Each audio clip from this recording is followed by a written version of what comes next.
श्री गोपीजनवल्लभाय नमः।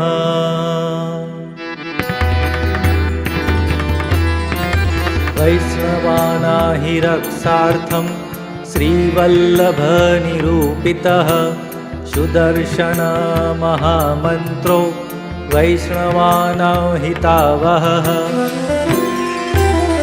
मन्त्रामध्ये निरूप्यन्ते चक्राकारं च लिख्यते उत्तरागर्भरक्षा च परीक्षितहिते रतः। ब्रह्मास्त्रवारणं चैव भक्तानां भयभञ्जनः वधं च दृष्टदैत्यानां खण्डं खण्डं च कारयेत्। वैष्णवानां हितार्थाय चक्रं धारयते हरिः पीताम्बरो परब्रह्म वनमाली गदाधरः। कोटिकन्दर्पलावण्यो गोपिका प्राणवल्लभः श्रीवल्लभः कृपानाथो गिरिधरः शत्रुमर्दनः। दावाग्निदर्पहर्ता च गोपीनां भयनाशनः गोपालो गोपकन्याभिः समावृतोदितिष्ठते। व्रजमण्डलप्रकाशी च कालिन्दी विरहानलः स्वरूपानन्ददानार्थं तापनोत्तरभावनः। निकुञ्जविहारभावाग्ने देहि मे निजदर्शनं गोपिकाश्रुताकीर्णो वेणुवादनतत्परः।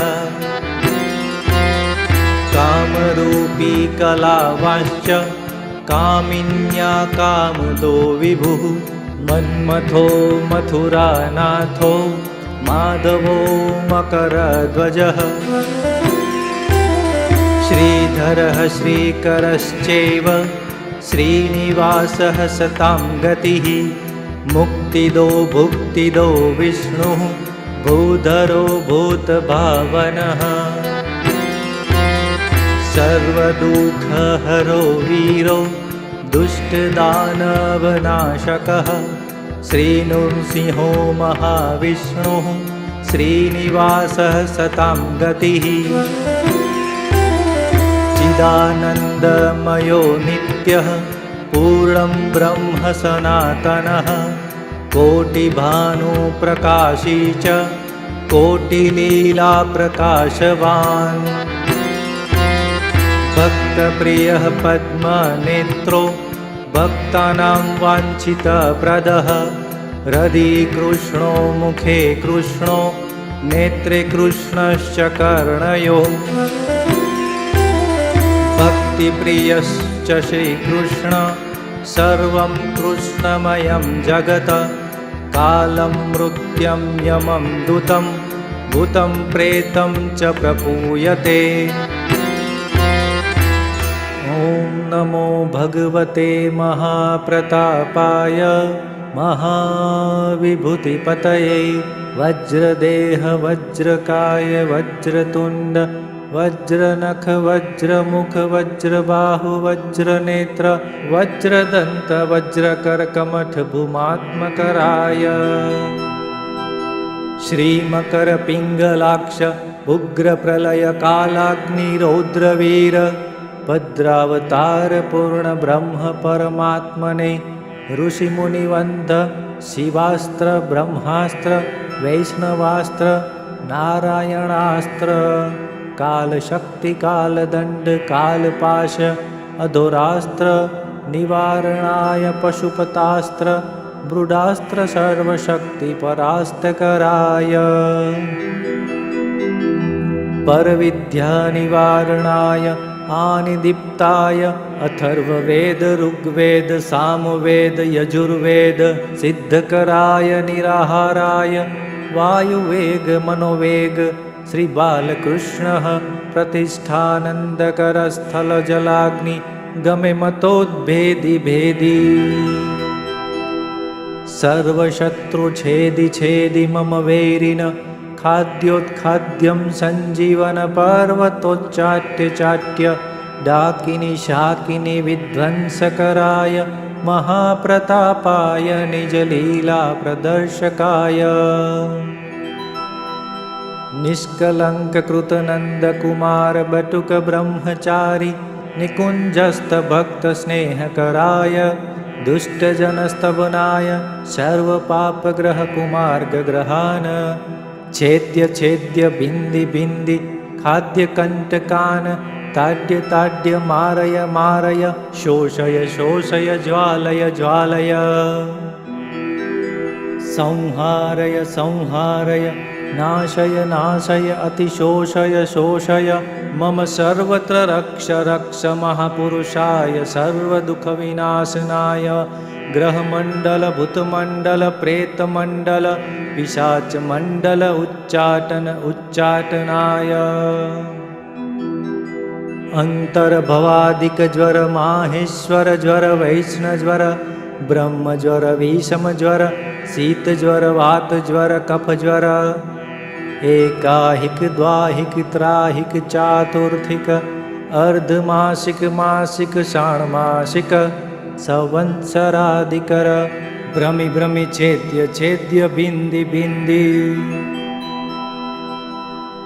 મહાબલ પરાક્રમાય મહાવીપતિ નિવારણાય ભક્તજન કલ્પના કલ્પદ્રુમાય દુષ્ટજન મનોરથ સ્તંભનાય ક્લીન કૃષ્ણાય ગોવિંદાય ગોપીજન વલ્લભાય નમઃ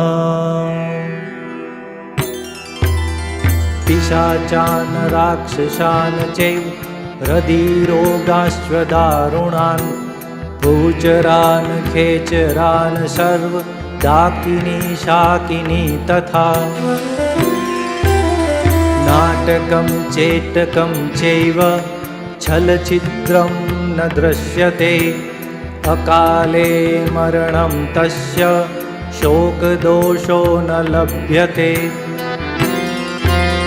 સર્વવિંધક્ષયં યાન્તિ રક્ષ મે ગોપિકા પ્રિયઃ ભયં દાવાગ્નિચોરાણાં વિગ્રહે રાજસંકટે વ્યાલવ્યાધ્ર મહાશત્રુ વૈરીબંધો ન લભ્યતે આધિવ્યાધિહરશ્ચૈવ ગ્રહપીડા વિનાશને સંગ્રામ જયદસ્તસ્માદ્ધ્યાયે દેવં સુદર્શનમ સત્પાદશ ઇમે શ્લોકા યંત્રમધ્યે ચ લિખ્યતે વૈષ્ણવાના ઇદં યંત્રમ અન્યેભ્યશ્ચ ન દીયતે વંશવૃદ્ધિર્ભવેत् તસ્ય શ્રોતા ચ ફલમાપ્નુયાત સુદર્શન મહામંત્રો લભતે જયમંગલમ સર્વદુઃખહરશ્ચેદમ અંગશૂલ અક્ષશૂલ ઉદરશૂલ ગુદશૂલ કટીશૂલ કુક્ષેશૂલ જાનુશૂલ જંતશૂલ હસ્તશૂલ પાદશૂલ વાયુશૂલ સ્તનશૂલ સર્વશૂલાત નિર્મૂલય દાનવ દૈત્ય કામિની વેતાલ બ્રહ્મ રાક્ષસ કાલાહલ અનંત વાસુકી તક્ષક કર્કોટક કાલિય સ્થલ રોગ જલ રોગ નાગપાશ કાલપાશ વિષમ નિર્વિષમ કૃષ્ણ ત્વામહં શરણાગતઃ વૈષ્ણવાર્થં કૃતં યત્ર શ્રીવલ્લભ નિરૂપિતમ ઇતિ શ્રીવલ્લભાચાર્ય કૃતમ સુદર્શન કવચમ સંપૂર્ણમ.